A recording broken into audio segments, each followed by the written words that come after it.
Live from the podcast studio, this is From Long Distance Marriage with Rich and Andrea. We're a once long-distance couple who closed 5,000 miles of distance and are now happily married. We talk long-distance, marriage and relationships.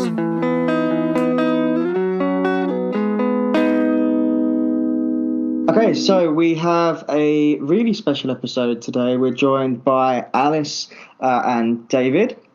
Who are not a couple. They're not a couple. Which is unusual for us. They're in the same time zone, though. Oh, that's easier. Yeah. So today's episode is all about religion in relationships and the difficult nature of differences of beliefs. Potentially someone not having a belief and your partner does have a belief, or you've just come from two completely different backgrounds. So Alice and David, if you guys want to introduce yourselves and what you do in this space, really. Ladies first. Ladies first.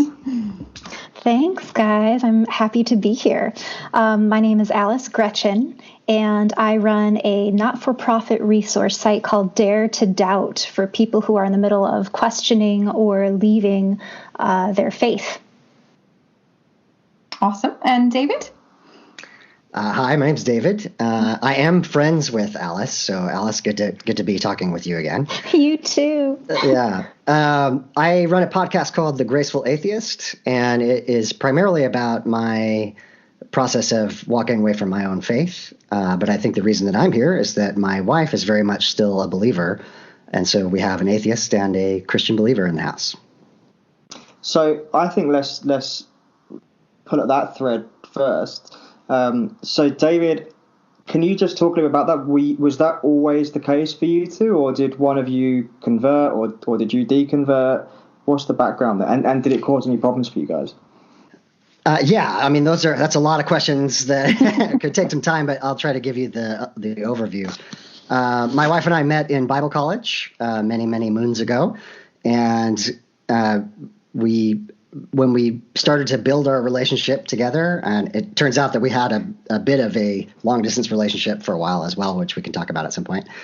But when we decided that we wanted to get married, very much our mutual faith was a part of that decision, and the marriage was, in effect, in our own minds, built on that faith. Fast forward 18 or so years, and I began to have very, very serious doubts. And as the more I explored, the more research that I did, the more I had to kind of admit to myself that I no longer believed. When I often tell this story, I knew immediately that I had to tell my wife. This was not something that I could keep from her. I know that there are some people who remain in relationships where they haven't told their spouse. I could not do that. I had to tell her. And I literally, the night I was going to let her know this, I was, sweating. My heart was beating fast, and my greatest fear was that I would lose her, that this would be the thing that pushed her away. And I knew that in many ways I was taking the knife and twisting in her heart, because for her, her belief, her faith was everything, and what she believes the marriage was instantiated upon. So what I tried to do when I told her was to focus on how much I cared about her as a person and not just what she believes. I tried to talk about our shared values, that we care about people, that we care about principles, we care about our kids, and just, again, focusing on the things that we had in common still, that we just had a disagreement about beliefs. It went as good as maybe can be expected. It was very painful. It has been a rough road. I think because we have mutual respect and love for one another, we're able to continue to have this relationship. There is, at times, tension underneath things. As I've said before, sometimes a petty argument can have a much deeper source to it. But the more that we focus on being open and communicating and talking about why we're feeling what we're feeling, we'll generally have, one deep conversation every other month or so where we get to the root of things, and we always feel better after that. So I've got two questions Me from too. that. Sorry, Alice, if you're feeling left out for a moment. No, not at all. So the first question I was going to ask was really how this affected you guys socially, because I think one of the big differences for Andrew and myself was, I was raised in a fairly Christian environment. I went to a Catholic school as a child, and then so I went to 2 primary elementary schools when I was young, and the first one was Catholic and the second one was Church of England Protestant school. So I grew up in that environment, and we would go to church. So I was in that sort of culture environment. But the big revelation to me, if you like, was when I first went to America and I realized how big church is for, it's much more of a community thing, I think. And all the family goes there. You're part of the church community, and you could almost be part of that without. It almost doesn't feel predicated on faith, if you know what I mean. It's more very like social. It's very social. Yeah. So I'm just wondering, for you, knowing that you are in America, obviously, A, was that the reality for you, and B, when you had that conversation with your wife, is that suddenly, are you suddenly ostracized from that, and you stay home while she goes to church, or how did that all work? Yeah, really good question. It turns out that both my wife and I are super introverts. So Good. from a social point of view, there weren't, our best friends, were the first people that I talked to tell them about my loss of faith, and they were very accepting and loving. Her family are very accepting and loving, and they haven't, they don't bring the subject up often, but it's I'm not ostracized. In regards to church, and it's an interesting point that you're making. I think one of the great difficulties of becoming a secular person is a loss of community. In our particular instance, my wife very much wanted to continue to go to church, and she basically said, "That's the deal. You come with me, or or basically this doesn't work." And I have no problem with that. So for some time, I would go attend church with her, which is a fascinating experience that would be the subject of another podcast. Yeah. Just experiencing that from the other side of faith. I just want to comment very briefly on what you said about the social nature of church, and that's true. But for some denominations, and in particular evangelicalism, one's faith is very much the center, and it feels isolating to be there. But again, I like to say it doesn't burn my ears, right? I don't I don't catch on fire when I walk through the doors. There is nothing special going on there. And so for me, I understood that this was something deeply meaningful for my wife, that she really needed that. And so attending was something I was willing to do. It turns out now, after some time, she is in the process of church shopping, of not attending the church that we originally attended. And we haven't for quite some time at this point. It's interesting what you said about sort of hearing it from the other side, because, like I said, so when we go back and visit Andrew's side of the family, it's often around Christmas. So I wouldn't normally attend a regular service, but being Christmas and the kids are in the choir, it's something that You're forced to do. Yeah, I mean, I do have the option of not going, but you'd feel kind of like Scrooge? Yes. You just kind of feel like a bit of a dick, like you just digging your heels in, and like you said, it doesn't burn your ears to hear it. And it's an hour of your life every 2 years. But I do find it, and not just that. I mean, my sister has kids, and I think religion's loosely in her life. She doesn't go to church. She's by no means reading the Bible, but she considers herself a Christian. So the kids are christened. And funny enough, we're the godparents. And we're the godparents. So right. I do occasionally find myself in church, and I find myself normally getting quite angry there. Part of it's that you really don't like to sit still. Part of it is I don't like to sit still, and part of it is it all depends on the nature of the service. I will give this to the Americans, that it tends to be. It's more worthy of being a social gathering, whereas church in England is you're sitting in a stone room on a really hard wooden bench, and and you just kind of you're kind of made just to feel it. I feel irritated, not just from the religious message. That doesn't really bother me. I still think there's plenty in religion that's fine. But it's do we need to keep standing up and sitting down? Why are we singing another hymn? Why are you talking this ridiculous story? Do you know what I mean? So it just irritates me. And I don't have that at all. Even though I don't necessarily share the beliefs that the rest of my family does, which they're not, I think they kind of know without knowing. They know I don't go to church, and I think it's something. If it's unsaid, it's not true. Yeah, and I think it would make them really sad to know that, but they're not heavily religious. But for me, I love going to see my niece and nephew sing in the choir, and there's lots of extended family there, and it's a very nice family social experience for me. And then so what it usually happens is we go mid-afternoon. My sister and her in-laws are Lutheran, so we go to Lutheran service. My niece and nephew sing in the choir. My dad is still Catholic, and as far as they're aware, I'm still Catholic. So then Dad and I go off to Catholic church, and I find it really comforting because that was something that I did with my dad. It's like a nostalgia. Yeah, that was something I did with my dad, and that was our thing. Mom went to Baptist church on a Sunday morning, but on a Sunday morning, but on a Saturday evening, Dad and I went to Catholic church, and that was our time together, and it's very special to me, but there's no longer a religious thing to it. But so for me, I can completely separate they're telling me something I don't believe to, I'm with those people, the people I love, and that's important. But did you have another question for David? I was just going to touch on that may help some people in a similar space of that you don't have to believe in it to partake. And while we're on the subject of Christmas, it's like I don't believe in Santa, but I still partake in Christmas. Like you said, and my favorite thing about Christmas is the time with family, because it's not just the time with them; it's intentional quality time. And I think you can separate the belief from the activity in that regard.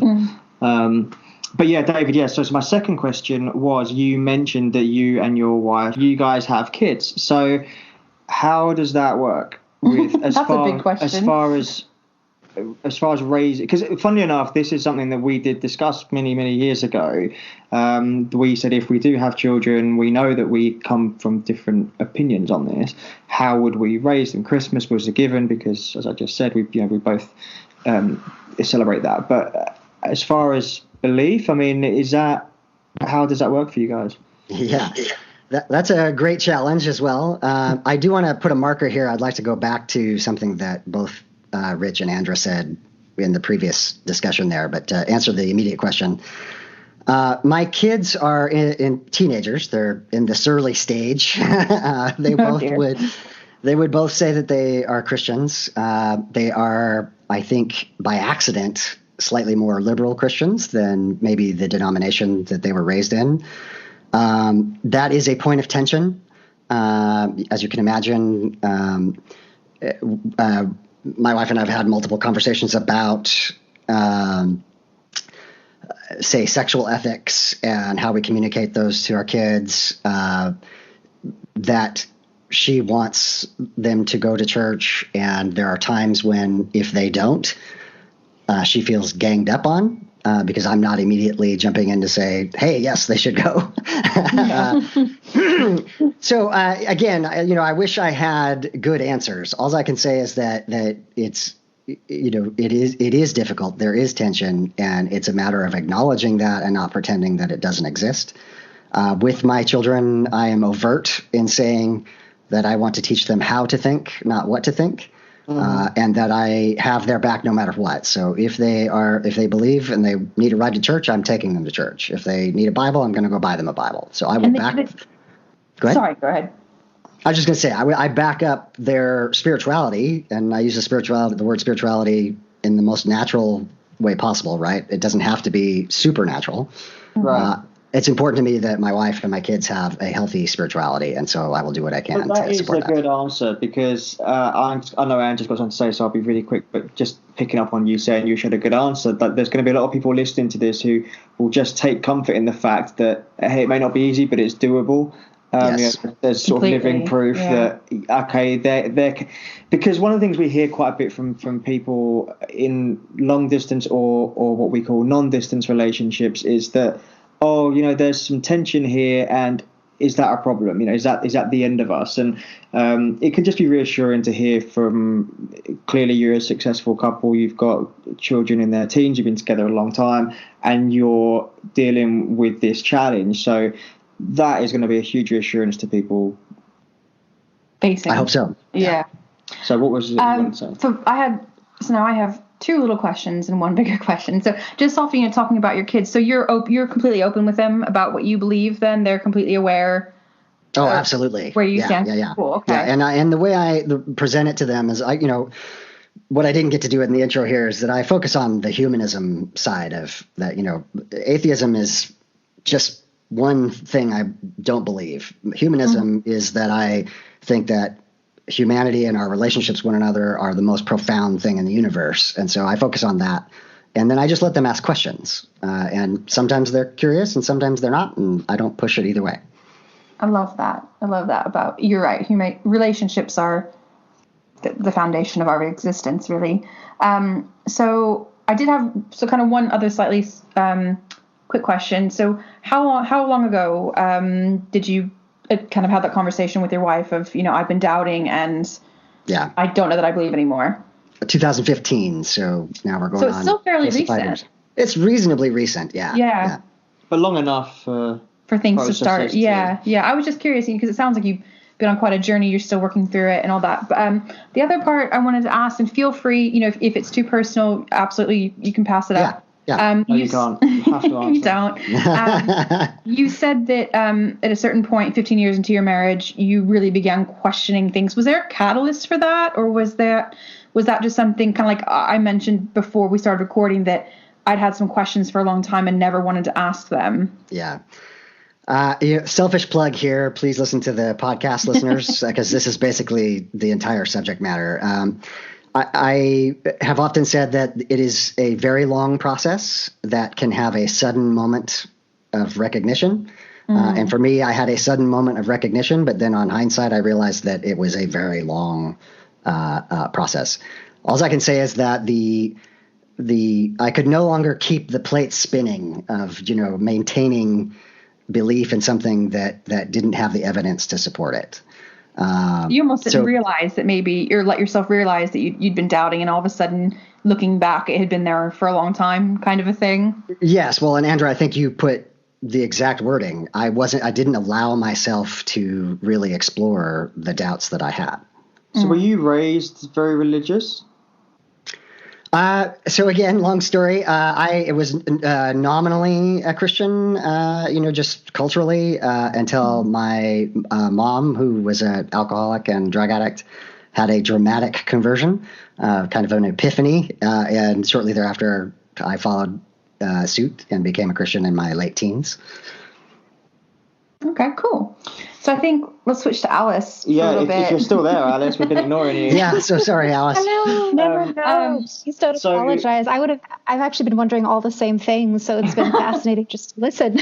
Oh, good. So can you tell us a little bit about Dare to Doubt? Yeah, and kind of your journey with, I mean, as in a nutshell as you can put it, to how you've gotten to where you are now. And what Dare to Doubt is. Yes. So as I said, Dare to Doubt is a resource site, and my goal was to create the site that I'm going to just interrupt you real quick. So what's the web address for that? So if anyone can check it out while they're listening. daretodoubt.org. Okay. Carry on. Yeah. So I built the site that I wished I had found when I was 21, 22, and it was after I could not believe in God anymore. And at the time, this was a little over 12 years ago, and at the time there was very little in my awareness of online support communities, of Reddit threads of other ex-Christians and things like that. And so today there are so many, and not just for Christianity, but for people who are leaving Islam, for people who are leaving Orthodox Judaism, the Mormon Church, Scientology. There are a plethora of communities, podcasts, books, documentaries being made about this. And I really wanted to consolidate them. Not all of them, because like I said, there are many, but I wanted to consolidate a few of the easier sites to use into one. That way people can search by their faith background and hopefully find resources that'll speak to them with wherever they're at, whether they're just questioning one aspect of religion or whether they're completely done with faith and everything supernatural entirely. And my personal background, as I mentioned, is in Christianity. When I was growing up, my family was very adamant that we were non-denominational Christians, as in we didn't belong to any particular branch of the Christian faith. But today, the media would have considered us evangelical. We were the no sex before marriage kind of Christians. And in my mind, growing up as a teenager, that's just how I determined the two different types of Christians. There were the kind that were more liberal leaning and thought sex before marriage was okay, and it was okay to be gay, and it was okay to sin more. And then there were the kind like myself where that was not okay. And then I guess there could be a third kind, the ultra fundamentalists, where the women had to wear skirts. I went to church with girls who were not allowed to wear pants, but I was allowed to wear pants, as were my sisters. So I was born into it. My dad was a pastor when I was a little kid. My parents were missionaries when I was a toddler for a little bit. And so David and I have talked about the difference between choosing faith as an adult or as in your late teens when your mind is a little more developed, and the difference between that and being raised in it, where that is all you know and all of your neural hardwiring is formed within that belief system. And that for me made it, and for a lot of other people, we call ourselves ex-evangelicals, for myself and a lot of other ex-evangelicals who grew up in it, it seems to have made certain aspects of breaking away harder than it did in some regards for people who left as an adult. For instance, a lot of us grew up with what's called rapture anxiety, the fear of Jesus' second coming, when you're going to get the non-believers, or even if you do believe, but you weren't a true enough believer, you're going to get left behind on earth when Jesus calls up the true believers to heaven. And that's a very frightening thing to grow up believing. And I mean, there's so many things like that are just so deeply imprinted into my developing psychology as a child that were very hard to break away from once I no longer believed. Because just because I no longer believed in hell and Satan didn't mean that anxiety went away. I didn't know what to do with it. It made it a lot harder to know what to do with. And so I think that's probably getting to the relationship part. I think that's probably why I have many more triggers. I would say that contributes to me having a few more triggers that prevent me from being able to be with someone who is a person of faith. I think that it's great and very admirable when people of interfaith, or as I like to say, outer faith couples can find ways to make it work. I know for myself, I have too many triggers to have been able to do that. I've tried, but it's just not something that I've found a way that I can be true to myself in and love and protect myself while being with someone who holds beliefs that I find that were just extremely harmful and painful to me, not only to be in, but to break away from as well. It's an interesting point, actually, because I'm just thinking that there's a lot of instances where people would say they're incompatible because of their views. So putting religion to one side, you can imagine, I suppose the hot one right now is politics. Obviously we've got the whole Brexit thing, and you guys have got Donald Trump, and populism around the world seems to be kind of on the rise, and then everything's divided. Then you've got kind of veganism and the sort of environmental debate's a huge thing right now, and you can just kind of feel that in multiple areas beyond religion, and I'm just using those two as quick examples, that you can say, I'm not compatible with you for what your outlook is, and yet when it comes to religion, a lot of the times it's almost like, oh, you can't let that get in the way. But like you said, it's really, really deeply imprinted. It shapes your entire worldview. And it must just be a really, really hard thing to cohabit with someone. So I suppose, David, from your scenario was you guys already knew each other, you loved each other, you'd create a life together. And, rather than being like nowadays dating kind of like the whole swipe left and right on an app, it's like, oh, you know what, your bio doesn't match my interests exactly, and So religion, you can just see being real. You can see why it causes so many problems for people when they realize they like each other and then, oh shit, we've got this to deal with. And it has to be a real challenge, because I don't know if I'm wording this in a very effective way, but religion is almost something that is in a lot of ways separate from so many other parts of us. And you're talking about being able to swipe left or right. I mean, the internet has made it possible for us to put ourselves in groups where we're only with people that agree with us, whether that's a subreddit, whether that's a Facebook group, whether that's an Instagram hashtag. We can seek out people who believe and are interested in the same things as we do so easily. But just because you find, a group for vegan lesbians, for example, that's just so particular, the religious beliefs behind that can be wildly varied. Well, and it's a good point. It's like you see. Does that make sense? What I said? It's like, even though people are really niche, the beliefs can be so different. You see all the time that around over here at least, that when the election's coming up, people they would do polling samples from Twitter and they'd say this is going to be the outcome. It's going to be a really liberal victory, and then without fail, the actual outcome is completely different. It just kind of shows that there's this online bubble of the silo, the echo chamber, and yet that online bubble is where a lot of people almost their entire life operates. Like you said, I'm going to join this group and that group on Facebook and Reddit and this membership site, whatever, and they're all vegan lesbians, to use your example, or they're all evangelical Christians. So you can really, really go super niche. And that shapes your view of the world. And then when you open your front door and you think, oh, that's not reflective at all. So the whole thing, it's such a deep rabbit hole. I mean, I just want to, for anyone listening who, obviously we've been talking about leaving religion and being in a relationship with someone who's not religious. That won't be the entire focus of the conversation, and we know people who are in just mixed faiths, and we'll talk about that too. But the early part of this is just really kind of getting a bit of a feel for you guys and what led you there. So, Alice, the question, maybe David as well, feel free to jump in, but one of the words I see you use I think is really interesting is deconvert, because it's almost like, to me, it's almost like deprogramming, taking away someone who's been brainwashed and deconverting them to quote unquote normality. So I mean, is that like a carefully chosen word for that purpose, or is it just because people have religious conversion and deconversion is the obvious opposite to that?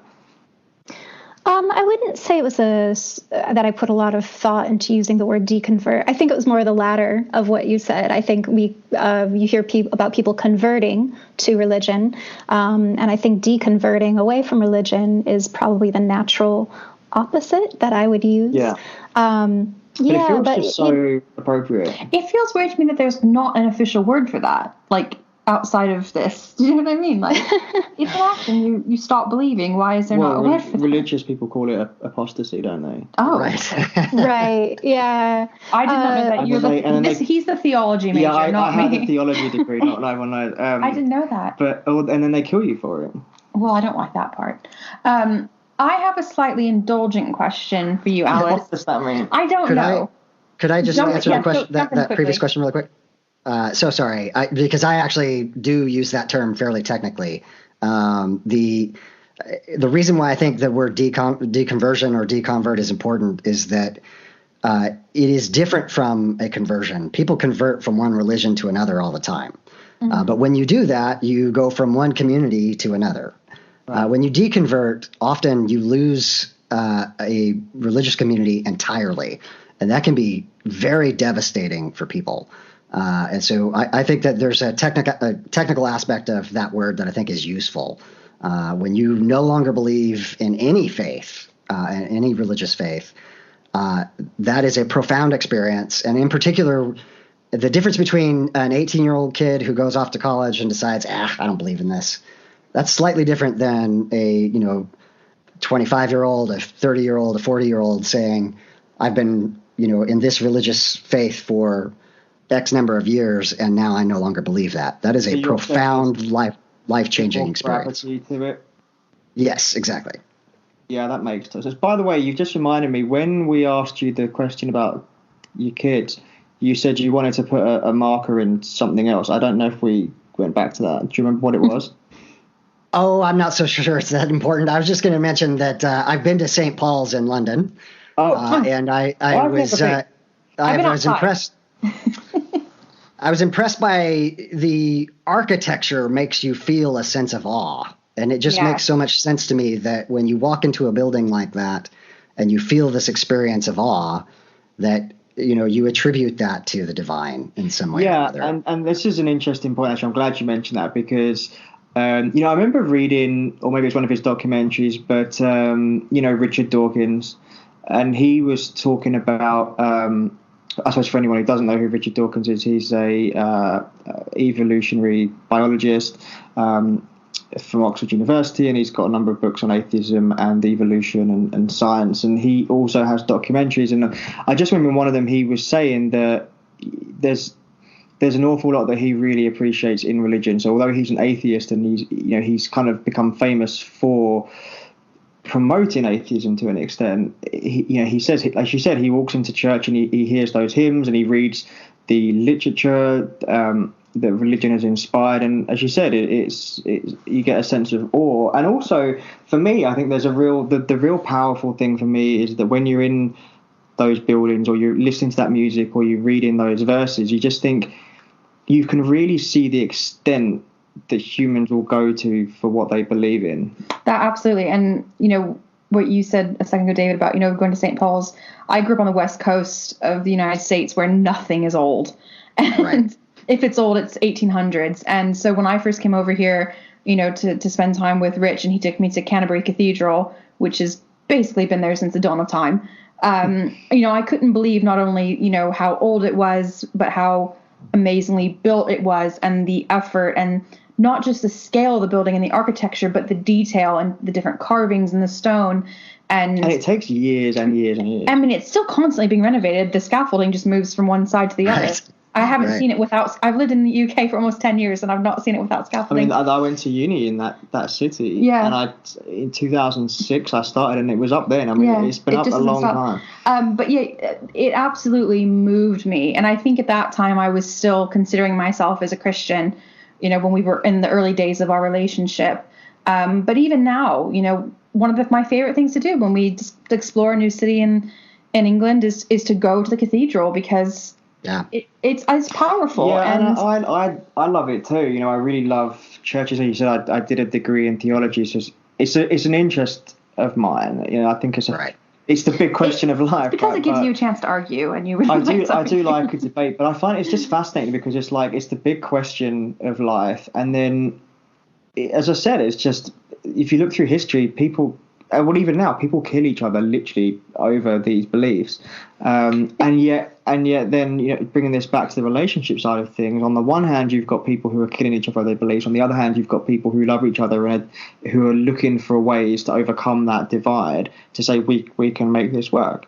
And the whole thing is just really fascinating. But, you talking about that sense of awe and what it does to you, that must make it so much harder for someone who is having doubts, contemplating, say, deconverting or just stepping away from it.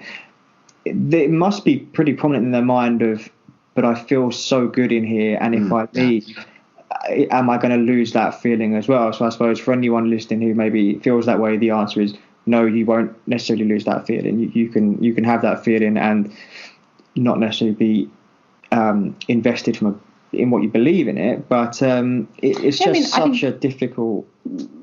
Like what I said several minutes ago about, I don't make a habit of going to church. I don't go for holidays unless we're with my family, or if, one of our many nieces and nephews here are being christened. But when we're there, for the most part, I really enjoy it. And it's just because people are together and expressing their shared belief in something that moves them, and what moves people moves me. And that's what I find really powerful. It's different for me because church wasn't really when I was really small, so my granddad, he didn't really believe in it. And on your dad's side or mom's side? Grampy. Yeah, my mom's side. So he was just a funny guy, but and I still remember this. Like I agree with him. I believe it. He said he kind of felt the whole thing was. There's a sense of hypocrisy in it, in that you go to church and you hear about Christian values and leading a good life, and he said the most judgmental people, the people most likely to talk behind your back, were the people sitting in that church. And that's just, it's a bleak belief. It's a huge generalization, but it's something I feel on the whole there's some truth in that. And it's almost, I can only imagine sitting in hell that maybe part of that is you're being fed this information of, hey, this is the truth, this is how you need to behave. As you said before, Alice, there's this big threat of eternal damnation and the devil and everything. And I suppose it's pretty easy to sit there and think, oh, don't go and talk to like Paul down the road. He's living in sin.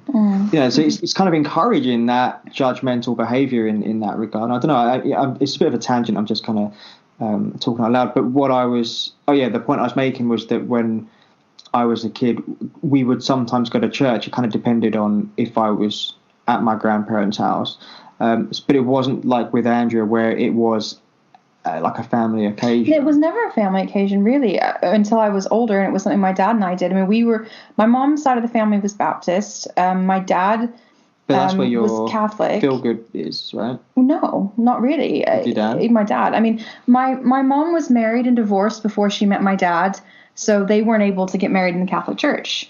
So my dad, they just had like a Justice of the Peace wedding, and my dad, I think, slowly drifted away from the church. Obviously, we went to family weddings and funerals on that side, and when we went to that, I loved the ritual of Catholicism. I loved the symbolism. I'm a very there's almost a literature element to it. I'm a literature nerd, and I'm also a huge empath. I know that sounds really new agey and annoying, but I absorbed those feelings in a room no matter where I am, and it really moved me. So no, we didn't go to church as a family, maybe on the rare Easter with my grandma, but I mean, I cannot remember a time apart from a funeral or wedding that our family of 5 was in a church together. It was something that I did with my dad, but we were raised to believe it. But now when you go to church, your dad, it takes you back to when you went with. Yes, it takes me back to my I just years. never had that. So yeah. I go there and it's almost. In fact, maybe this is it. Maybe this is a therapy session for me. When I said before that my first school was Catholic, church was part of that in school time. So there was a church on the ground. So you didn't want to be at school, so you didn't want to be at church. Maybe I feel like I go to church now and it's like, oh, this is like being at school. I mean, you do ask the kids in school. I've never thought of that. I think maybe that's true. I want to back to my indulgent question, Alice, that I didn't ask. You said a term that I'd never heard before, but it actually brought things flooding back to me, and that's rapture anxiety. And there is a real question there, but the indulgent question is, I don't know your age, but you don't have to say your age. No, you don't. But I'm fine with my age. I'm almost 34. Okay, so we're like the exact same age. That's perfect. Do you remember the Left Behind book series? I do, yes. So did you read those at that time? Because we would have been a very similar age, young teenagers, kind of 12, 13. Did you read those, and did those play a part in any of kind of heightening that anxiety, do you think? I started to, because pretty much everyone in my youth group at the time was reading them. But honestly, they were too scary for me at the time. Y2K was around the corner at that point. I think I was 13, almost 14 when Left Behind was at its peak, where I lived in Kansas City in 1999. And there was just I didn't want to personalize it. It was horrible enough to think about from a distance, from a like metaphorical Book of Revelations type distance, but to assign it characters and oh my gosh, yeah, that's a whole other thing. But to assign it characters that I might get invested in, yes. I didn't need to do that. And my parents weren't huge into the rapture or the Y2K scares, but my peers, and it seems like a lot of their families were. And I think that it's interesting hearing you've said how you really appreciate the ritual and, symbolism and stuff like that. I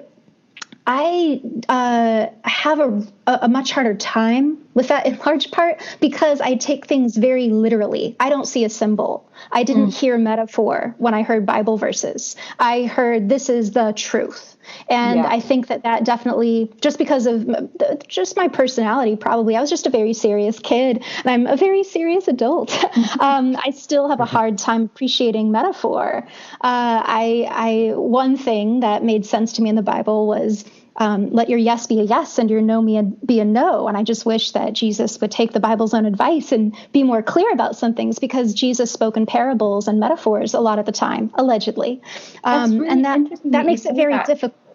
Sorry, go ahead and finish that. Oh, no, just I think that just contributes to it making it very difficult for me to go into a church or be in any sort of spiritual environment and appreciate it as just some beautiful cultural ritual, because all I'm hearing and what I'm seeing is this is the blood of Christ. Yeah. And, this is, we were looking at a cross of a skewered man pierced with nails, bleeding. And it's this is still a huge debate in the Catholic Church, transubstantiation. And, there's kind of half the Catholics believe, yes, that is the blood of Christ, and others believe, no, it's a symbol for that. But you can tell by the taste it's wine. Yeah, it is. They've drunk too much of it, and that's why they think it could be something else. But Alice, you mentioned earlier, you were born into it, and I think children can take things so literally, and I wonder, that could play a part on people. When I was older and I was studying literature when I was 15 and decided to become Catholic, and so the Psalms were poetry to me, and, the gospel was a lesson. And so I'm sure personality and a lot of factors come into play. But as a child, if you're fed that and you're told this is the truth, but then when you're a little bit older and you can make your own ties, I'm sure that has some sort of effect. I was going to come on to this. I think this is kind of naturally segued into it. The bit I've always kind of struggled, I say always, since sort of adulthood. I wasn't really thinking about it as a kid, but the bit that struck me as the bit I have a hard time with is when it comes to kids, because it goes back to that word of convert and conversion, and I think really it's indoctrination. And I just remember when we were in America, and this was a real brand new experience for me. It was Christmas Day, and there were kids in the house, neighbor kids and family and whatever, and they singing "Happy Birthday, Jesus." That was at church. It was at the house. No, it was at church. It was at the house because there was that cake with the. That was the church. It wasn't. Anyway, the point. It doesn't matter where it was. The point was that I've never ever heard children taking it literal to the point of singing "Happy Birthday, Jesus." So this is, I was in my mid-20s, and I'm like, oh, what's happening? And I've always just been uncomfortable. I think a person's faith is very personal, and I think that's fine. I think a good example, and it's coming back to Richard Dawkins, has just come into my mind, that he says there's this kind of ridiculousness with religion that you would never say about a child, they're Republican, they're liberal, they're whatever. You would acknowledge that that's their parents' beliefs that have been foisted on. And yet we do accept that, they're a Christian, or they're a Muslim, or whatever. And yet the potential for harm, I think, is so much greater by putting a religious identity on them than perhaps obviously they should have none, but I just feel like there's much more potential there, because as you said, Alice, there's that huge damage from the rapture anxiety and being told you need, it's how you get children to behave with, going back to, Father Christmas and Santa, and they're watching you and you will be punished if you misbehave, and having that on this divine scale when you're too young. Really, we know scientifically that their brains aren't fully developed. We know they haven't got that rational cognitive thought and the ability to kind of process messages like that into, as you said before, difficulties with metaphors and whatever. So to tell a 3, 4, 5, 6, 7-year-old child that God's watching you and hell's waiting for you, and do you know what? I'm reminded again of some of my family is religious. And when my sister was born, my sister is the eldest, and we're both Christian, but it wasn't done on the day we were born. And there was a member of my family who said to my mum, you need to get that done, because if she dies, she'll go to hell or purgatory, whatever it was. But it's just, even now looking back, it's like it takes some balls to say that to a new mother, that if your baby dies, and two, if she dies, she's going to be like in eternal damnation. It's like,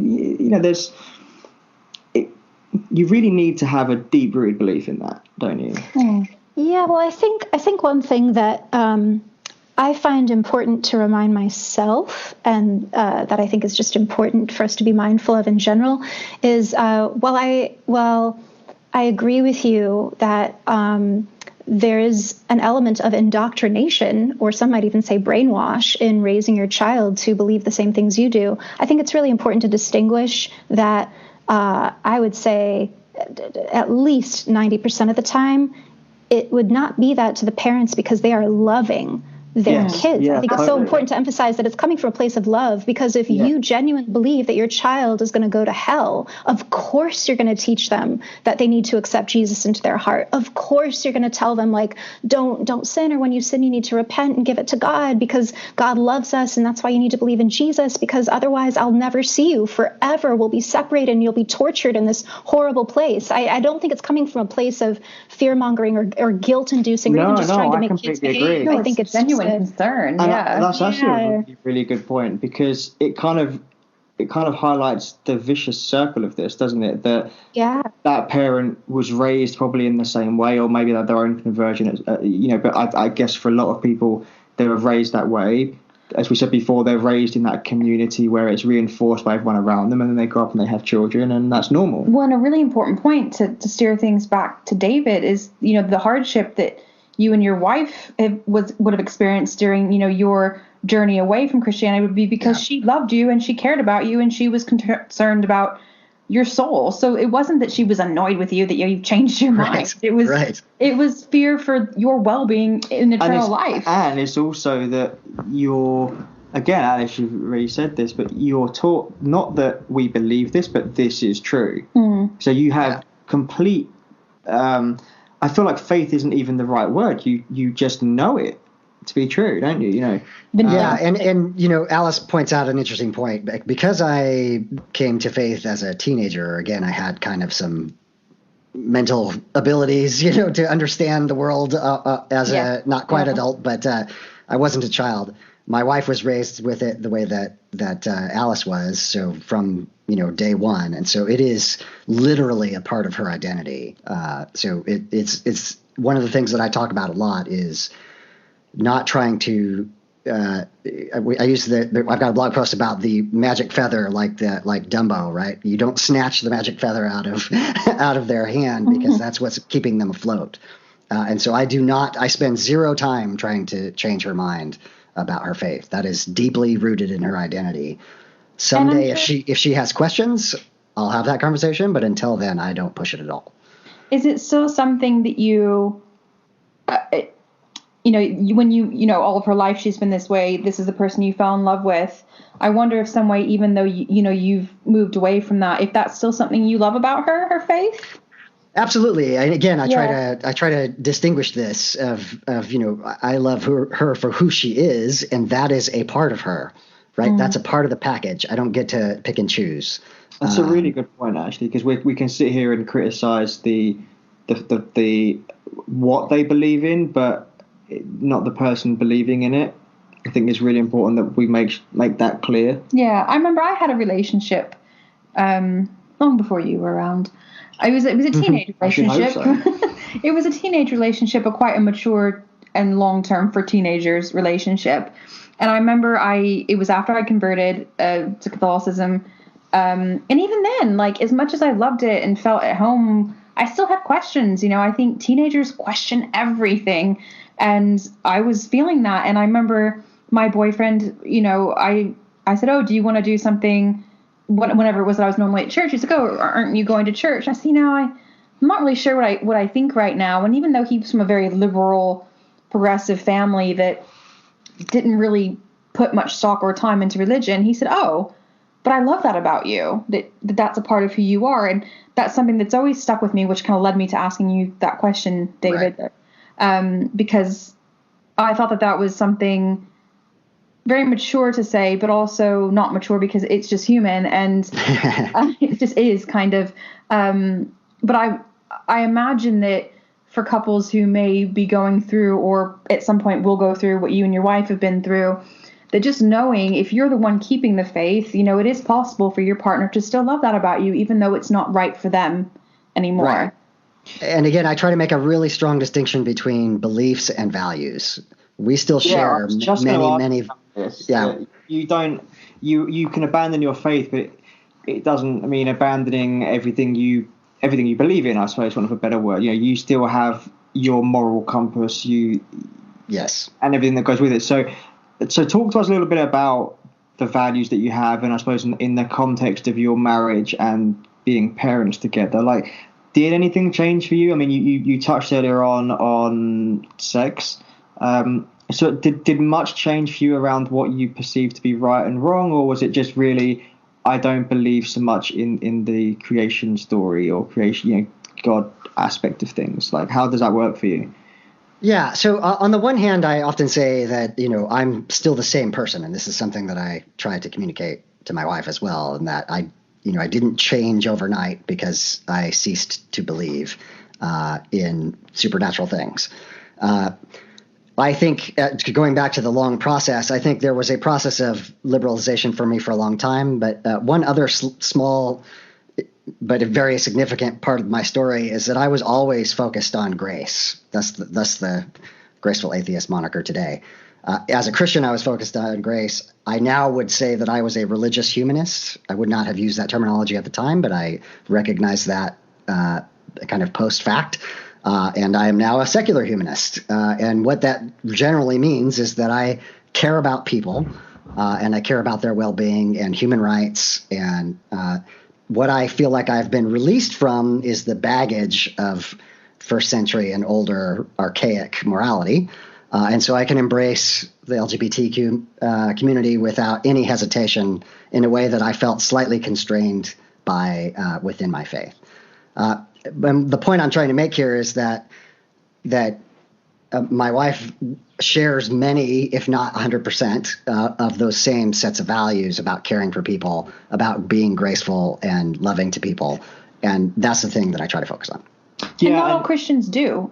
Some Christians are, if you're not Christian and you're not in my boat, then you're not worthy of that humanist love. That's absolutely true, yes. So, and not all atheists are either, and I think atheist also true.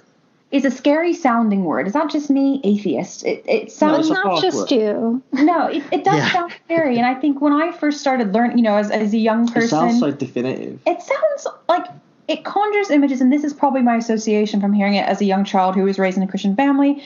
But it almost feels like it has similar tones to Satanism. I don't know. Just the tease. Yeah, and I think it's the tease. Yeah.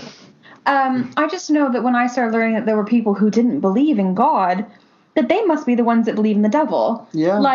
And that's a very naive young interpretation, but it's a scary sounding word. But I think David, need a nicer word for it. David's just kind of touched on a really important point that, because I said earlier on, part of this conversation isn't just belief versus non-belief. It's belief A versus a different belief within a relationship, and it doesn't really matter. The beliefs are part of who you are, but they're only a part of who you are. Mm. And so in that sense, it doesn't matter what your beliefs are in that relationship. There will still be more that brings you together than divides you. You still have more in common. You'll have more shared.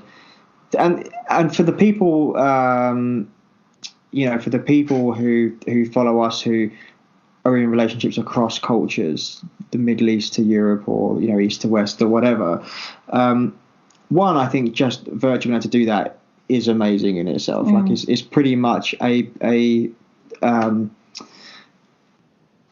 indicates it's only something that could happen in our current time.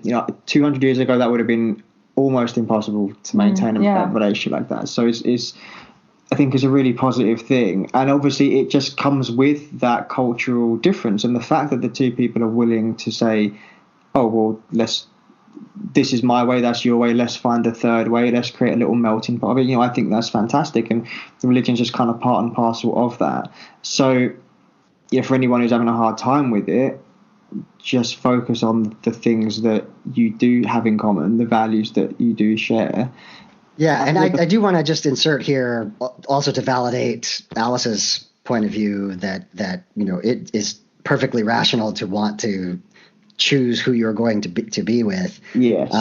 And just one more point that I want to make is that there are also definitely people who are in abusive relationships, and this is in no way to put more guilt on somebody to try to maintain, say, a complementarian style relationship where there's maybe an authoritative aspect there. Absolutely get out. That is not what I'm saying. Yeah. I'm not saying that in any way. I'm talking about, in my particular instance that I'm very lucky to be in, we have a set of shared values and we can make this work. I recognize that not everyone is that lucky.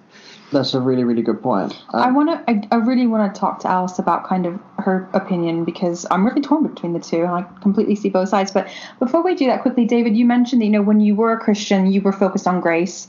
And I understand, and I know exactly what you're talking about from a Christian perspective, but you said you're still focused on that. Can you explain to me what that looks like as an atheist, Grace? Yeah. So in effect, for the Christians in your audience, they'll know immediately what we're talking about. Grace is this concept of God forgiving people for their sins without the person deserving it. Mm-hmm. And what over my lifetime, including during my Christianity, what I kind of understood intuitively and witnessed things like with my mom and with people around me is that it is a deep-seated human need to be accepted by another human being. To really expose yourself and be vulnerable to another human being and have them love you is deeply profound. And so that is my definition of grace. It doesn't require a vertical supernatural element. I'm suggesting that the connection between people, the feeling of belonging between people, is the deep-seated human need that we have, and we need to be graceful to one another. And so that's how I mean it.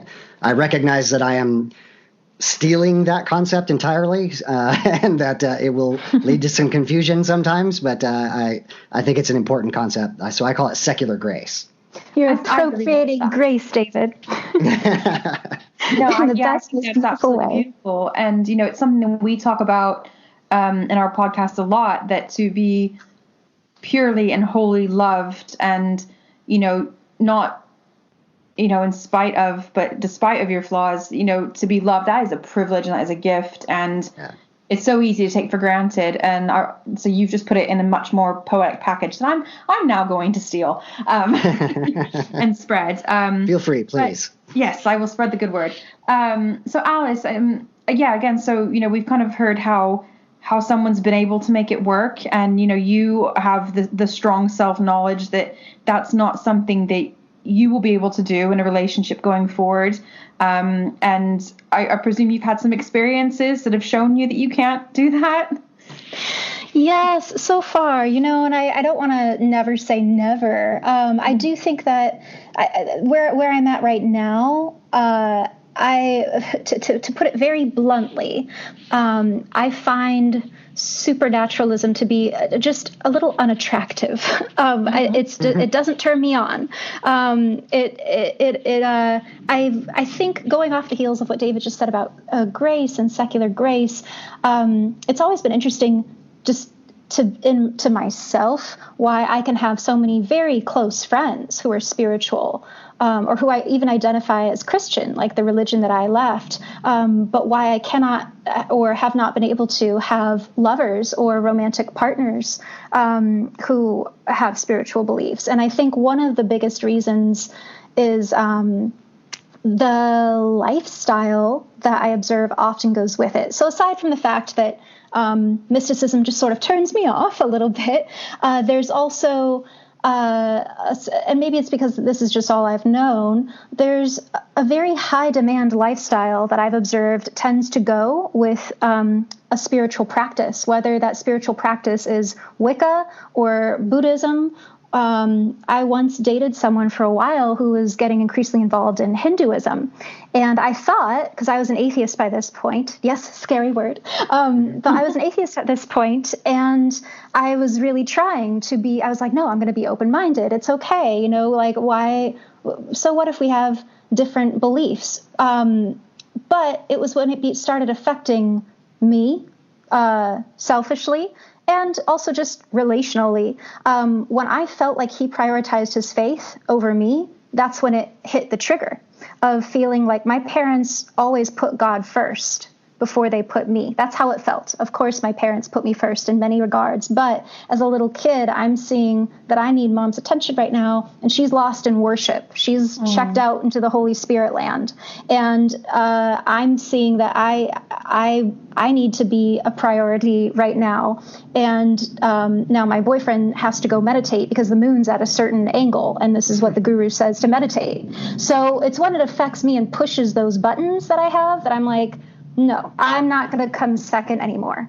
I need to be put first. I'm not going to come second to anyone else's faith anymore. And I find that people generally, the more sincere their belief, the more they're willing to make personal sacrifices for it, which is natural. I made many personal sacrifices when I was a believer, and I would have needed absolutely someone to be supportive or at least accepting of that. And so I get it. And I think that's why I can have friends who have spiritual practices and are actively engaged in churches or mosques or what have you, but in a day in, day out lifestyle, especially when I imagine raising kids with someone, it's like, I know we're going to come first. Humans come first, not beliefs, not deities. And that's a very difficult thing to ask of someone who may genuinely believe that you put God first and you surrender your selfish wants to do what you feel God's calling of you, whether it means God's calling you to volunteer more, and if that means it takes you away from your family more, or whether it means God's calling you to change careers, and it could affect your family. You know, like the way I grew up revolved completely around whatever someone believed God was leading them to do. And it's difficult for me to imagine that in a less extreme sense, because I know they're out there, but I just haven't seen it. And I just don't like the threat of it, because life gets hard. And the last thing that I would want someone to say to me when I lose a parent or when something tragic happens is that it happened for a reason. That would feel so harsh to me. And so that's why I need my life partner to be on the same page with me and know that when life gets hard, I'm going to be first. I'm going to be the priority. And they're not going to rely on some mystical thing that I desperately tried to make true and just never could in any form.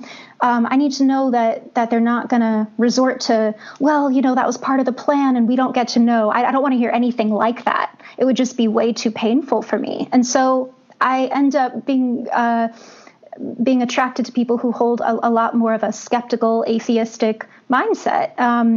Agnostic is fine. I'm fine with a little bit more of a general, I don't know. But I find that's a very broad term as well, because most agnostics I know would still believe things happen for a reason and still believe that there's some sort of afterlife. They just don't know what. Where it's like, no, when I lose someone I love, I don't want to hear I'm going to see them again. I don't want to hear that there was a point for it that I don't get to know about. And I think that for me, that's where belief really becomes a rubber meets the road thing. I think it's great when people can keep it entirely personal to themselves and cohabitate and build life together and raise kids together, coming from very different places. But I think that's where it's really going to come down to each individual's threshold for tolerance of the other and support of the other, and also their own commitments to the demands of their belief system, whether it's high demand or, you know, it's just an inner quiet belief that they have. I think that there's such a spectrum of belief, and therefore quite a spectrum of relational compatibility within beliefs and non-beliefs, because, you know, someone who's, let's just use the word fundamentalist or orthodox, is going to live out their faith in a very day in, day out way compared to someone that just in their mind, in their hearts, believes in something, but otherwise is lives a pretty, shall we say, secular lifestyle, as in it's not religiously affiliated. Does that make sense? Yeah, and I think that's wonderfully honest. You know, I think you really opened up about what some people maybe identify as insecurities, but you just know are your boundaries.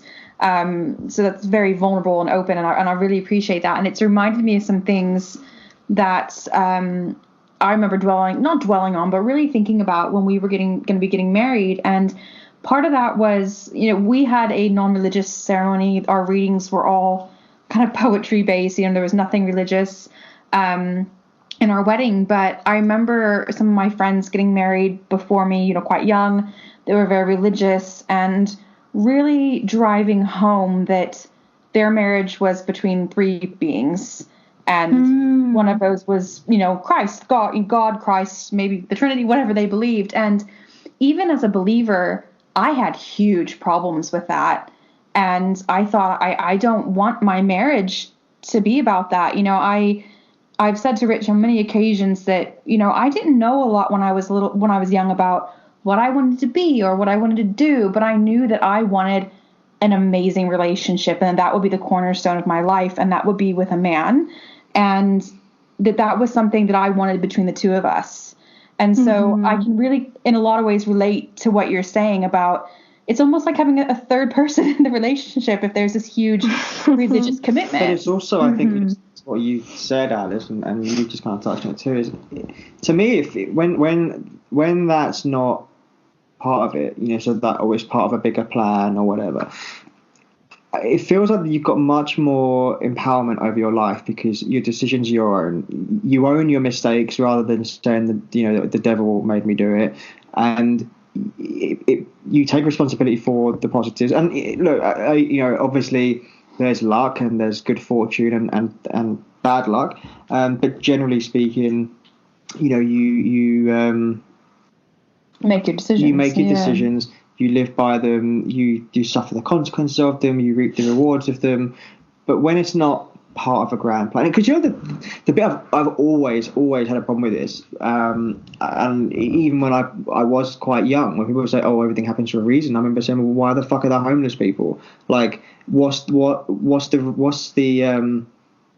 benefit to them of that scenario?" And I've never had a good answer to that. If everything happens for a reason, why? And I don't mean like why do bad things happen to people. You hear some people say, why do people get cancer? Like, I don't think illness is necessarily part of it. But if it's this grand plan, there's too much kind of genuine, what would be just cruel, to make sense for that. And homeless people have always just felt like a really sort of prime example of that to me. Oh, I'm so with you there. Yes, agreed. Comfort themselves that this horrible thing has happened in my life to someone I love or to me. What am I meant to learn from this? But then they're ashamed to take the positives. It's like the amount. I mean, you watch, like, you don't really get it much in England. So again, this was a big cultural thing for me with the exposure to certain American side of things. But with sports, you'll see someone who's won. Even say boxing, where they've just spent however long in a ring getting punched in the face, and but they know how much effort and training and dedication and sacrifice has taken them to get there. And the first thing they say is "Thank you, God." And it's like, you did it. Yeah. And I can't remember who it was, but there was a American football player who said, God bless America, or thanks to God we win. Like, I kind of get angry about it because it's like, look, if you believe in God and you believe he's this almighty being, he's got more fucking important things to be dealing with than your football team. Like, there are children stuff. Like, why is he giving a shit if Denver's winning? I get quite animated about it because I just think you're waving your hands around. When you sit and think about that for 5 seconds, you realize how arrogant a position it is to that my God is so important. He's going to make my football team win, and fuck that kid in Africa. They've anointed me to win. Yeah, like, it really, really winds me up. And I think I can separate that from sort of an everyday belief. So anyone who listens to this who has religious belief, that's not necessarily part of it. I think it's when it gets ascribed to every single trivial thing to the point that you won't allow yourself any accolade or achievement because God did it. Or responsibility. Exactly. So you say, that was God did it, and that wasn't me either because God did it. And I just think, do you know what? You can have belief. You can have what I think can be called rational belief in that sense. God can be a part of your life. And I think your family's like this. They're rational people. They know if they work hard and good things come of it, they had influence in that. They may thank God that their life on the whole, they weren't born in Africa starving. They were born in a developed country and they had opportunity. Like, to me, there's much more sense in that outlook. Yeah. Like, that saying, but for the grace of God go I. Like, we've all had pretty good privilege just to be in the position here where we can have this conversation across the world on the internet from the safety of our houses. We're not in war-torn countries. Like, there's a lot of gratitude for me. I think for me, the prime example of kind of maybe not, you said taking responsibility. Well, first on the responsibility, this is where my concern about teaching it to children comes into play, because as an adult, hopefully if you were to convert, you'd understand to an extent that your decisions do have some impact. But children who believes that everything is written by God, what does that teach them about the responsibility of their actions and their decisions and being a responsible human being? That's kind of my concern on that. But, yeah, that was that was definitely a dilemma that's troubled me since I was a very little kid, was trying to wrap my mind around the concept of God knew everything and was all powerful and knew everything that was going to happen, yet I had free will and had to take responsibility for sinning or not, when God already knew what I was going to do. It was a very confusing concept to wrap my head around. And if God is doing everything, why are there things like war? When if you're on that battlefield and you believe that God's responsible for everything, then he's also responsible for the outcome of this. And why do you need to be like, at what point do you just stay home every day because whatever, God will give me whatever I'm supposed to have in my life, because it's all laid out anyway? Well, I started to talk about action, and this is another thing that concerns me. And like you said, there are a lot of Christians who, my family being an example, not just because of my family, but that have beliefs and outside of that as well. And I will never forget this, and you're going to know exactly what I'm talking about. When Rich was spending time with me in America, we went to Venice Beach, and we were, he was seeing the sights, wanted to see Muscle Beach, and we were walking along the sand. We weren't in the water or anything that day. We were just walking along, and there was families playing in the water and stuff, and suddenly we hear screaming, and we turn around, and there's a mother with several children, or not several, but maybe 2 or 3 children, and she's screaming another child. Your dad was there too. Yeah, the whole family was there, and they start screaming a child's name. Where is he? Where is he? Oh my God, is he in the water? Have you seen my little boy? He's wearing this. And then this happens for maybe 25 seconds, and then it was quick. It was really quick, but rather than doing anything, they join hands, drop to their knees on the beach, and start praying. Yeah, and that's a situation where if he's in the water, every second counts. Yeah, and I'm thinking, I'm like, where's the lifeguard? Like, I'm thinking going into action. We were doing more than them. We didn't know they existed. I'm sure panic played a part, but I just think that is an example of debilitating faith, where it keeps you from doing something. But it comes back to what Alice was saying before, that it comes from a good place. They genuinely thought God will find our child, whereas I'm going to say rational people would say, we need to find our child. Someone needs to help us find our child. Yeah. Someone should have been running into that water while the other person was on the beach, because I don't know. I mean, for anyone who's like panicking, listen to this. They did find him. The police turned up. He was in the car park. He was in the car park.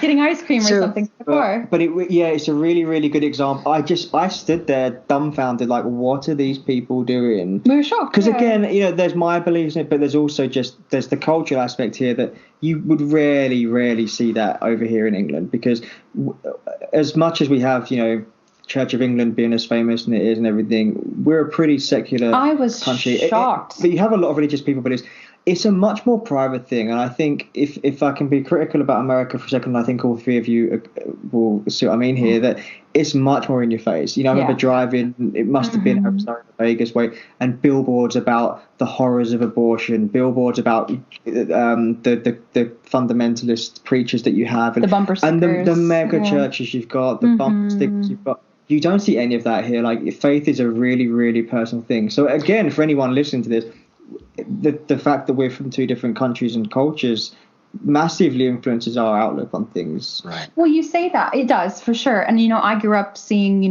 what would God do billboards, Jesus is watching you bumper stickers. We had what would Jesus do bracelets for a while. Oh, yeah, we had those. And, I grew up in that. I grew up in that. And then I moved here at the age of 24.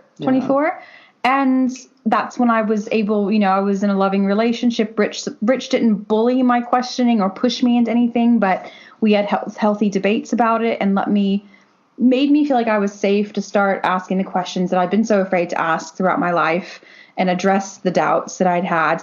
And it was about a year and a half to 2 years that after I moved here until I went back home.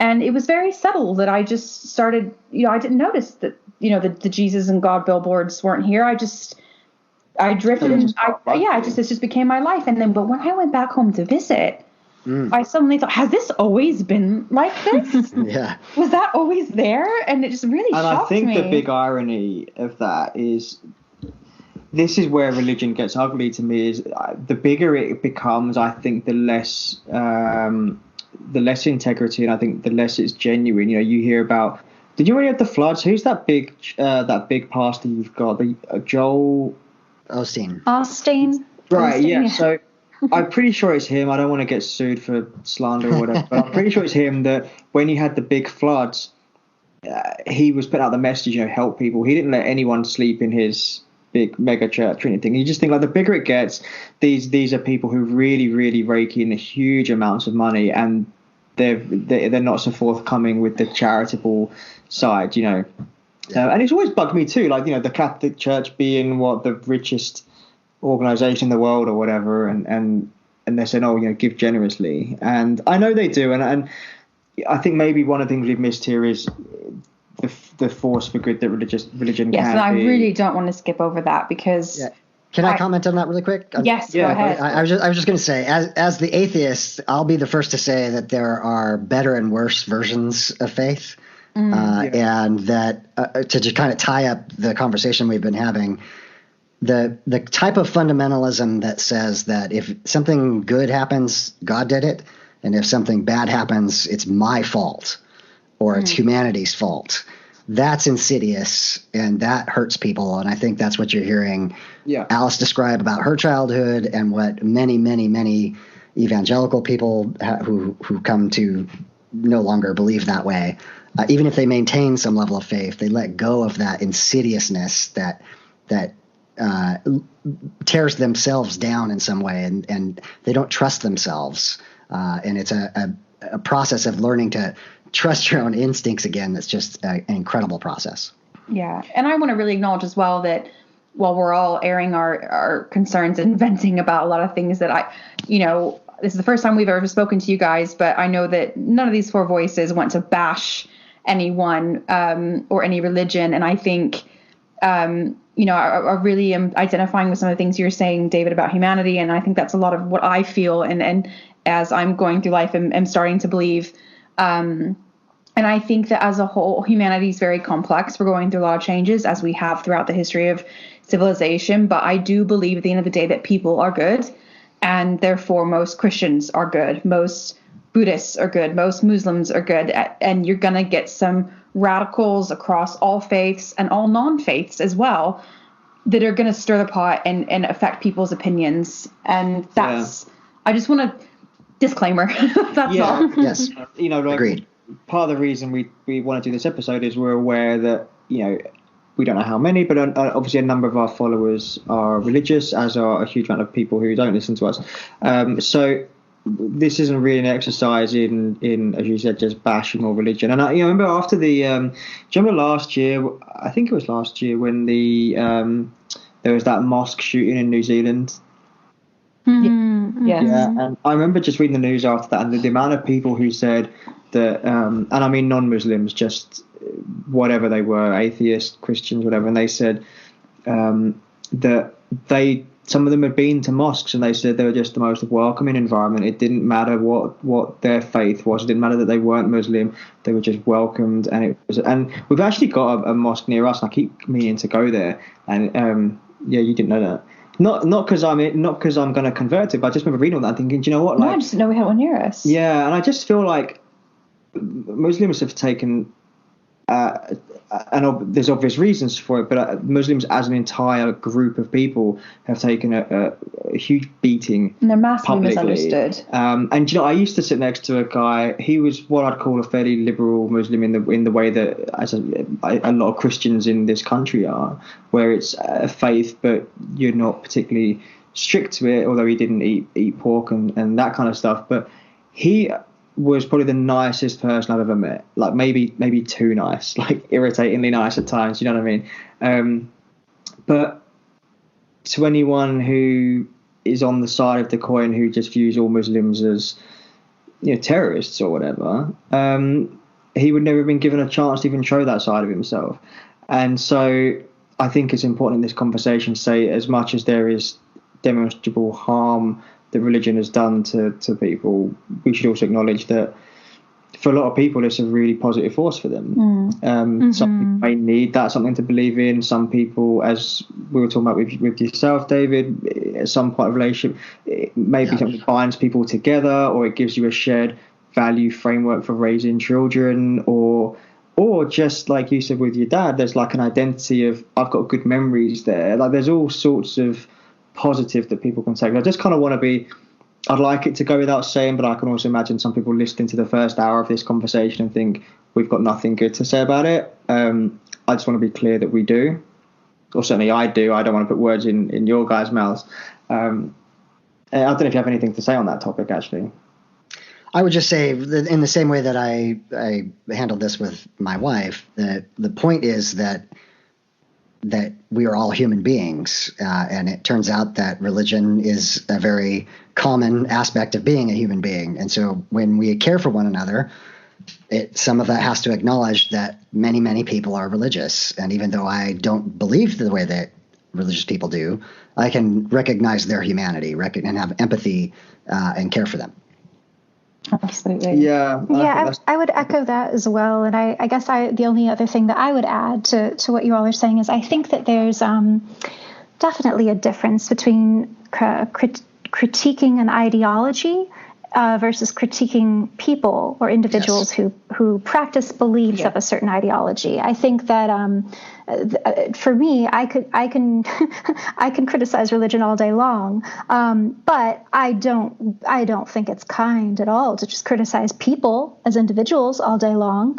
If you like that, don't hate the player, hate the game. Kind of. Well, and also one thing that's really helped me sort of A, be less triggered by people of faith in society, and B, also just develop more compassion for the people I love and the people who do have faith. As I've learned, I approach this from a very scientific standpoint, but I really have come to a place of acceptance that I don't think belief is a choice. I don't think faith is a choice. I know it's not for me, and David and I have talked about this. I did not choose not to believe anymore. It happened to me, and I think some people can't choose to believe. And so I think that there's nothing wrong inherently at all with believing in something and feeling connected to something more, and whatever your culture is, wherever you grew up, when you find that allness, that divineness within a certain language, within a certain spiritual framework,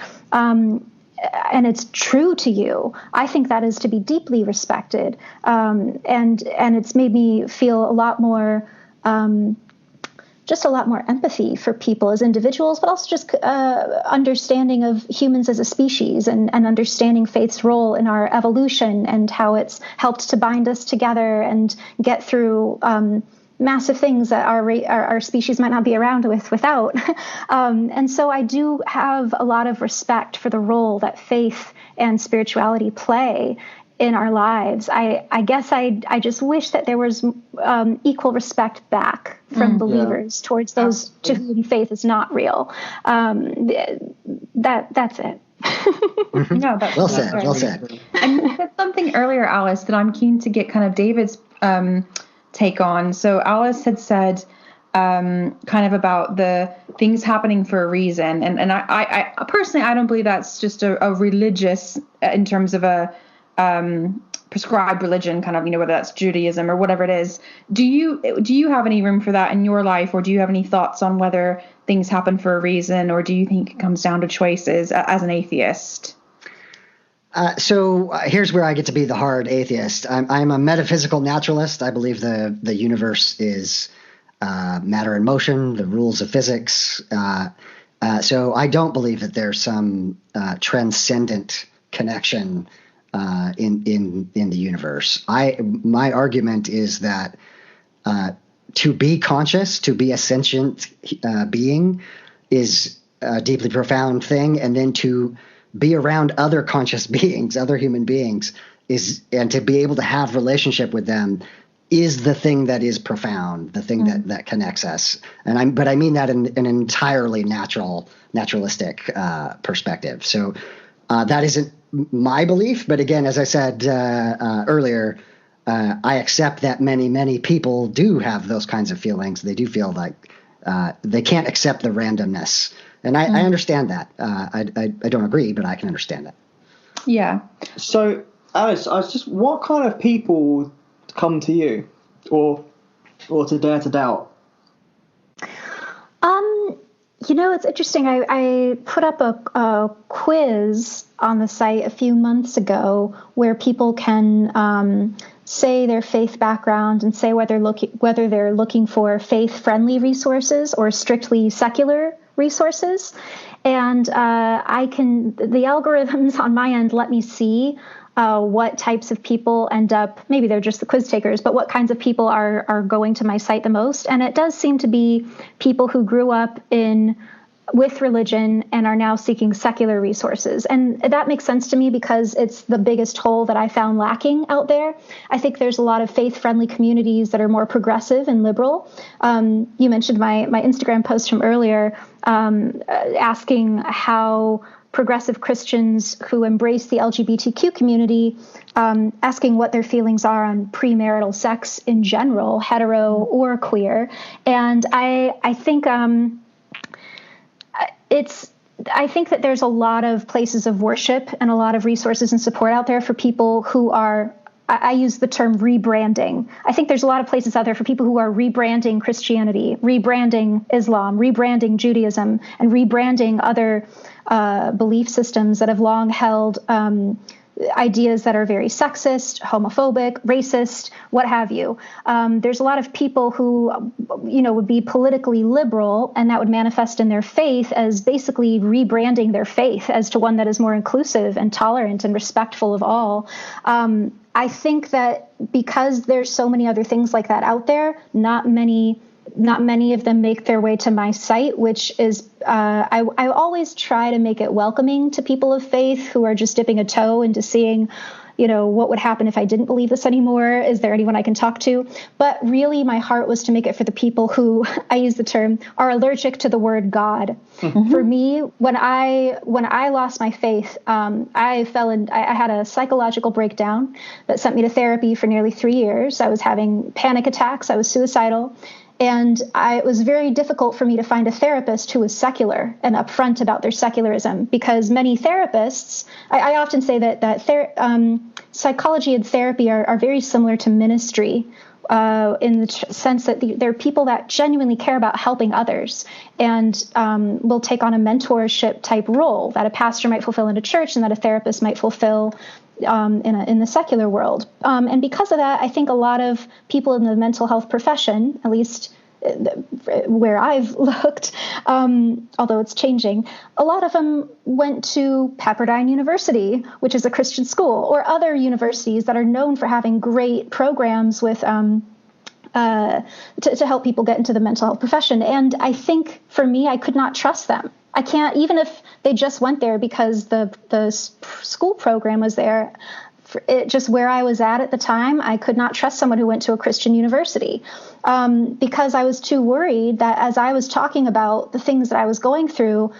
they're only human at the end of the day. How could their own beliefs not affect the lens through which they're helping me? And I was just terrified that in some inadvertent or blatant way, they might try to get me back in the fold, because they're looking, they might see a lost sheep and genuinely believe they're helping my mental health by getting me back into the flock.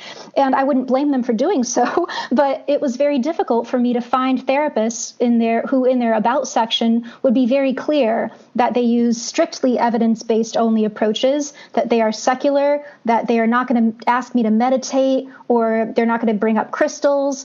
It's interesting because, like you said, Andrea, a lot of people completely outside of religion would say that, they think things happen for a reason, or, I just believe in karma, without necessarily meaning in a Buddhist or Hindu sense. But to me, even that is too triggering because for the issues that I was going to therapy for, because it's like, if you we're no longer sharing the same reality, because your reality is saying that you think that there's it's basically saying there's a period, the end on this conversation. That's what it says to me. And I could not trust or be open or vulnerable or learn from a therapist who you need to be vulnerable with if I sense that that they had beliefs of any kind that were metaphysical. And so I really wanted to make Dare to Doubt have as many resources as I could find that were user-friendly, because that's important to me, that offered upfront secular evidence-based help. That was the void that I saw lacking. And like I said, there's many faith-friendly resources out there for people who are looking for just more liberal expressions of their faith, but for the faithless and faith allergic, I really wanted to make a place for them too. Yeah, that's I never thought about the kind of the therapy journey inside to that. That's really valid, and that never occurred to me. Were you going to say something, David? I was just going to say I was going to second everything that Alice just said, and she does incredibly great work, and everyone should be going to look at her site, Dare to Doubt. Yeah, so Thank you. where are you on? You're obviously on Instagram at Dare to Doubt. Are you anywhere else? Yes. So Twitter and Instagram, the Dare to Doubt handle is just at Dare to Doubt. And then there's also my personal Twitter and Instagrams. On Twitter, I'm Alice Food, which is pretty easy. And then Instagram, it's a little harder because it's just Alice Gretchen, which is my last name, but it's spelled Grec, C as in cat, Z as in zebra, Y and as in Nancy. And there you'll find other things that I do related to writing or acting work, or just whatever I'm interested in. It'll be less religion and secularism centered. And David, feel free to plug your stuff, and then I think we have kind of one final wind down question for both of you. Sure. I'm easily found. Google Graceful Atheist or Secular Grace. The podcast, the Graceful Atheist podcast, is in all the major platforms, and you can find me there. I'm on Twitter at Graceful Atheist as well. And all those tags and websites will be in the episode notes. I'm really curious to find out what this wind down question is, because we haven't discussed it. I may have 10 more questions for you. I know, but I feel like we could do this for days. And we could. Let's make this a weekly thing. This is part 1. Part 2 will be... What's your wind down? So my wind down question is kind of... It's a question for each kind of different question. Is it a question that needs to end the episode? I think so. Okay, so before you ask that question, I want to know, and maybe this is the same question, but I kind of want to know just... obviously the purpose of this episode is looking at this for a relationship lens, and maybe I'm stepping on your toes. I think you're stealing my thunder. Okay, well, we'll find out. So you're going to do it not as good as I was going to do it. For the people who the people, okay, we've spent a lot of time talking about atheism and the doubts and the deconversions. But I think I'd also like to get your thoughts on the people who maybe don't want to walk away from it. I know this may be not exactly in keeping with your brands, so to speak, but for the people who maybe one of them is a Muslim, one of them is Christian or Jewish or whatever, and they're just trying to make that work. And the reason I'm asking this question is I think your experience, as much as it's in the deconversion sense, to me, the bigger picture there is certainly you, David. Obviously, Alice, you've made your thoughts clear on it. But the challenge itself is, how do we cohabitate? Yeah, with opposing beliefs. So, what would you say to someone who, like I said, they don't really want to walk away from the faith? They're just dealing with different faiths in that relationship, and they're trying to make that work. If you're asking me, again, I just would focus on what you have as shared values, to really be explicit about those, to talk about them with one another, to recognize, again, the full humanity in each other, and that at the end of the day, a belief, as Alice said, isn't entirely within our control at all times. So holding that against somebody could actually be a negative thing. So again, I just say focus on your shared values and be very explicit about communicating those. What about and I'm gonna push you a little bit here. if because as we've already established that when someone has faith, they really come from a viewpoint of this is what I think is actually true, not what I just choose to believe in, if you like.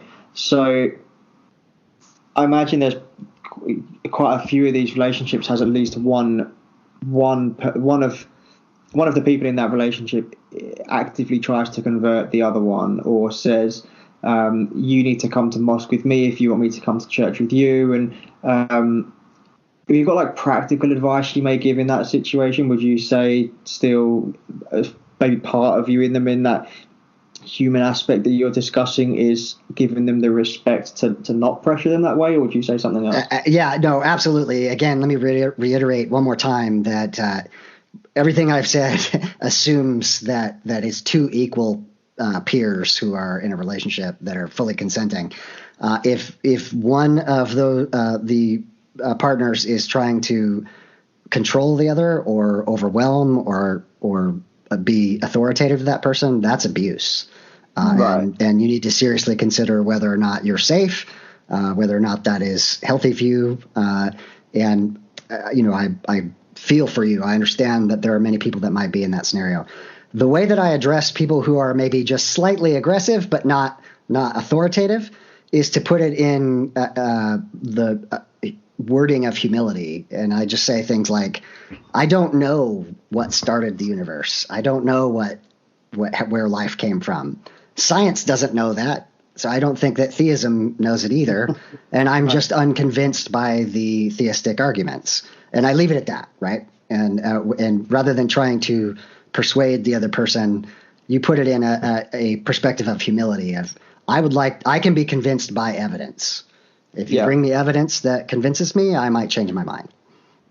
I think we should just pick up on something you said about safety there. That for people, you get people who may be in relationships that are unhealthy and they don't necessarily know it. And I think it's important just to highlight that being unsafe isn't necessarily physical pain. That's right. Yes. And I think it's also good to, you said people might be slightly aggressive, but there's also a level below that some people might be comfortable with, and that's just being challenged. Well, or you get manipulation too. Potentially, but yeah, I think if someone could be asking you the hard questions, and if you were in a place that I was in, or sounds like you were in at some point, David, as well, and I'm sure you as well, Alice, if you don't want to hear those questions, or if you're in a place where you fully believe it and someone's just questioning, you can feel challenged, and that can feel threatening. That was our problem. It wasn't say it was a problem, but it was something that we had to work through. I was feeling really challenged, and I didn't have the answers, and I didn't feel safe questioning that. But so coming back through, you've only half stolen my thunder. That was basically what I wanted. Hold on. Oh, for God's sake. Alice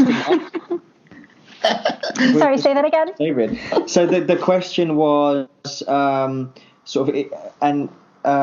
yes, parting words for perhaps people who are not necessarily faithless but are of different faiths. Exactly. You put it much more succinctly than I did.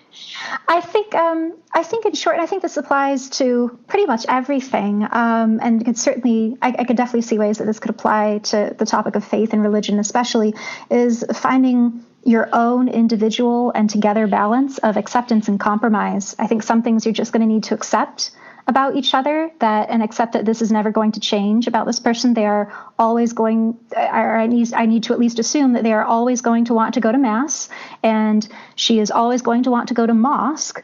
But then maybe you can find compromises where, but then I'll celebrate this holiday with her and her family if she celebrates this one with mine. Or you come to the agreement, no, we'll do holidays separate. Or if there's, I think it's just finding, I don't think I could put it more succinctly than that. Just finding your own individual threshold of compromise, and then just accepting the things you can't compromise. And also, and I really want to stress this, as beautiful and loving as it is to find ways to make it work, it's okay to give yourself permission to no longer try if you're really finding that it's really going against your true self. Well, I totally agree. the other side of the coin that I wanted to touch on from Alice's perspective, and in particular, David, is this your big question? Well, no, you've ruined everything now, so it's only a medium-sized question. No, it is a pretty big question, I think, in terms of how to make it work, or if you can't make it work. David, you're very honest and saying you're really fortunate in the sense that you have a partner who's willing to, you guys are working through this together. Yeah. And not everybody is going to be that way. So I know, Alice, Rich said you conversed a lot, before you decided to come and do this episode over email. And one thing that you wanted to make sure that was kind of acknowledged is that, you're looking at a perspective of starting a new relationship, but you understand that it can be a completely different perspective if one partner loses their faith during a relationship, like what David's been through. And yes. Those are two very different things. So I kind of want your perspective from, firstly, a new relationship. You said that it's okay to give your permission to walk away from something if that's not working. And I know that's a position you've been in. You've talked about that a little bit and what your priorities were for that. And while you've probably not been in this position, that's me assuming, I could be completely wrong. What would you say to someone who is coming to the point in the relationship? Maybe it's long term, maybe it was married and one of them's lost their faith, maybe they're different religions completely. But what advice would you give that person beyond, it's okay if it's time to start walking away or putting that plan into place that you can't do this anymore and you need to exit? What would I say if they're looking to exit, like once they've reached that point? Is that what you're asking? Yeah. If they've kind of gotten to the point that, yes, that's right, this isn't right for me, what advice would you give next? Well, I guess I could only speak quite from my experience here and what I would like, the way I would like to think I handled that, because that ultimately is how one of my relationships ended with the guy who was getting increasingly involved in a spiritual path that fell under the umbrella of Hinduism. Is I acknowledged how much he loved me. And I expressed how much I deeply loved him. And I said, I know this is something that's so important to you that, as David says about his wife, I said, this is something that's intrinsic to who you are. I can see that this really is your life path, your calling, and I don't feel like you're choosing it over me, even though in the heat of a moment I once said that. When the time came to part ways, I said, I don't really feel like that. I feel like you're choosing you, and I deeply respect that. And in order for me to choose me, this is no longer a situation that I feel like I can be my truest self in. And thank you so much for all the love. And I love you and I wish you well, but I can't do this anymore. And it doesn't mean I don't respect you. Doesn't mean I don't love you deeply. It just means that it's reached a point where I no longer feel safe to be my authentic self and love myself for the needs that I have by staying with you. Yeah, that's good advice. And I think keep it about love of the other, and love of self. Yeah, the love of self, I think, is what's massively important, because I think in some religions that can get completely lost, and that can be very much at the bottom of the totem pole. Mm-hmm. David, I don't know if you feel you can give any kind of advice on that side of things. I know you've not necessarily experienced that where you're at now, but feel free to chip anything in that you feel might be helpful. I don't think I can add anything to what Alice just said. That was beautifully said. Excellent. So I think that's probably... No, here Alice, you go. No. Alice, you have a giveaway, right? Oh, yes. Yes. So on Dare to Doubt, I'm not sure yet if it'll be on Instagram or Twitter, but one of the two, I'm going to be doing a book giveaway for the month of February that will run from February 6th until February 20th, so 2-week giveaway. And up for grabs is a copy of the book called Unfollow by Megan Phelps Roper. It's a memoir. Megan grew up in the Westboro Baptist Church, and in her early 20s, she left, and it meant that she also had to leave her whole family. And it basically shows the story of one girl's deconversion and what that meant for her and her life and her loved ones and her future. And it has a specific slant because, for those of you who don't know, Westboro is infamous for being the evangelical Christian group that's made news headlines for holding signs saying things like God hates fags and pray for more dead children and dead soldiers, because they felt called by God to wake people up to their sin. And again, the motive here, and I think Megan expresses this so beautifully in her book, was love. As hateful as these things were, it was coming from that place of love, the way a parent loves their child enough to scare them of hell. This group thought they were loving humanity enough to scare them of hell. And they did some very headline-grabbing methods to do so. But she had to reckon with that. And I think that her message is so important in today's very politically charged climate, to always remember that most people are operating from a place of love, no matter how hateful or intolerant their views might be. So that book will be the February giveaway, and I'm also going to be giving away 2 necklaces with this book, because February is my birthday month, and so I'm doing a little bonus giveaway, not just the book, but there's a company called The Giving Keys that employs people transitioning out of homelessness. One key says dare, the other key says doubt. They're on necklaces. Keep one for yourself, keep them both for yourself, or give one to a friend. And that will be February's giveaway, and I hope you all participate. And how do people enter?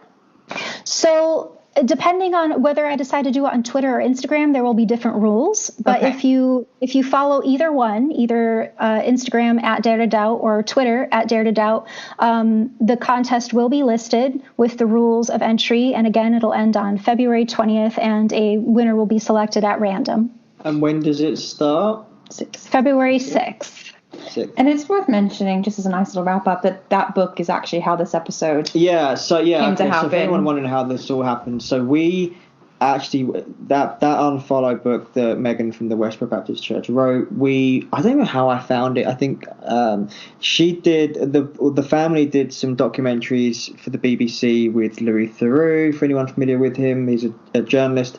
Amazing journalist. And I think he must have posted that he was doing some signings with her. So they came to London, and funny enough, it was in this really old church in London. And Louis and Megan did a talk for about an hour, I think, and she was kind of talking quite a bit about these experiences she had at the church and her family. And she reiterated what you just said, Alice, that it came from the right place. It was just a pretty horrific message. And, there was an awful lot of things she said there. And one of the things that really stuck with me was about the camaraderie and the bonding you get in what we'd consider a cult. You only get elsewhere in sort of the military, wasn't it? She said. So when you leave somewhere like Westboro or another cult, it's really hard to adjust. It's really hard to find any bond as strong as that. And and we all see them as these kind of unpleasant, crazy, weird people. But to her, she said that's still her mum, and she still loves her like anyone else loves their mum. And so it was a really moving evening. Anyway, so we both got copies of the books as part of the ticket price, and follow Megan on Instagram. And then I remember, I think she shared one of your stories that you were reading that book for your book club. Yes. And then I followed you, and then that's how this episode came to be, because I thought actually the insights that you have would make a really interesting episode for people who are in the kind of relationships we've been talking about. And obviously David, you wanted David on board for a balancing point of view. So hopefully people have found this interesting. I found it really, really interesting. Yeah, absolutely. And hopefully we haven't offended too many people. I know. We usually offend a few people on our episodes, so it's not normal. I think we've tried to, clarify that there is that balance, that it's not bad. But I think at the end of the day, we'll have a pastor on next week to balance things out. Well, I think at the end of the day, when it comes down to a relationship with religion, with a mixture of religions, or with a complete absence of religion, whether you believe there is a third party in your relationship in the sense of some spiritual being, you need to make sure that your partner's needs are being met and that your own needs are being met. And where religion fits in, that's fine. It's a good point. It shouldn't come at the expense of your partner's happiness and emotional needs. Yeah. And that's all I've got to say about that. So your links and website stuff, podcast information, everything will be in the show notes. So anyone who can't spell Alice's surname to find her on Instagram, Don't worry. Just click the link. Visit Dare to Doubt, enter that giveaway. David is available at the Graceful Atheist podcast. Anything else you guys want to plug? No, that's it. No, just thank you for having us. Thank you so for much. joining us. It's been Thank fantastic. you guys. Thanks, guys.